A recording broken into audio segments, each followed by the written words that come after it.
রক্তে ক্রিয়েটিনিন বেড়ে যাওয়া কিডনি অকেজো হওয়ার ঝুঁকি বাড়ায়। অতিরিক্ত প্রোটিন, কিডনি সংক্রমণ, ডিহাইড্রেশন কিংবা কিছু নির্দিষ্ট ওষুধের পার্শ্বপ্রতিক্রিয়ায় ক্রিয়েটিনিন বাড়তে পারে। তাই এটি নিয়ন্ত্রণে খাদ্যাভ্যাসের সচেতনতা জরুরি। ফাইবার সমৃদ্ধ খাবার।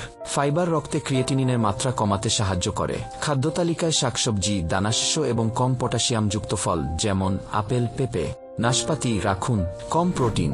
অতিরিক্ত প্রোটিন ও বিশেষ করে রান্না করা রেড মিট ক্রিয়েটিনিন বাড়িয়ে দেয়। অত্যধিক মাংস না খেয়ে ডায়েটে সবজির স্যুপ বা ডাল রাখুন।